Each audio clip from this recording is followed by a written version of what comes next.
ఈరోజు మచిలీపట్నంలో 11వ ఆవిర్భావ జన్మోత్సవం సందర్భంగా మరి కొట్టేవారి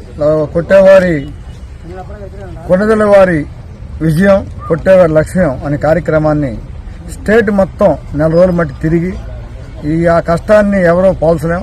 1 కారు 2 కార్లు లైన్లో పెడతామే చాలా కష్టంతో కూడిన పని. అలాంటిది 25 కార్లు తీసుకుని కొట్టేవారందరూ కూడా ఆ ఫ్యామిలీ చాలా పెద్దది. కొట్టేవారంటే వాళ్ళందరూ కూడా కొనదల వారి విజయం అంటే పవన్ కళ్యాణ్ జనసేన పార్టీ విజయం. వాళ్ళు అందరూ ఎక్కడుంటే వాళ్ళు అక్కడ పార్టీతో సంబంధం, కులంతో సంబంధం లేదు, ఏ ఊరు ఏ నియోజకవర్గం అనే సంబంధం లేకుండా మరి స్టేట్ అంతా కూడా తిరిగి ఈ రోజున మచిలీపట్నం చేరుకుంటాం.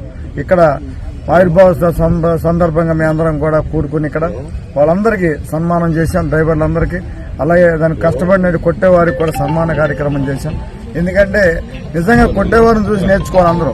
ఎందుకంటే అదే పట్టుదల, అదే విధానం అందరూ అన్ని ఇంటి పేర్ల వాళ్ళతో ఉంటే ఈ రోజున అన్ని పార్టీలతో కలవకుండా సింగల్గానే పోటీ చేశారు. కానీ వాళ్ళ అలాంటి కొట్టేవారిని చూసి అందరూ నేర్చుకోవాలి. అందరూ ఒక మాట మీద వచ్చి ఇలా ఒక్కొక్కరు ఒక కొమ్ము కాస్తే జనసేన పార్టీ ఇవాళ రాబోయే 5 సంవత్సరాల్లో చాలా ముందుకెళ్తుంది. అది స్ఫూర్తిగా తీసుకుని మనందరం కూడా ముందుకెళ్ళాలి. ఎక్కడైనా సరే ఎవరికైనా సరే కలిసి ఇచ్చినప్పుడు మనం తెలుగుదేశం, జనసేన, బీజేపీ 3 పార్టీలు ఎక్కడ మన స్టేట్లో ఎవరు నిలబెట్టినా కూడా ప్రతి ఒక్కరికి అందరూ సహకరించి విజయానికి మనందరం నాంది పలకాలని, మంచి మెజార్టీతో గెలిపించాలని కోరుకుంటూ సెలవు తీసుకుంటాం.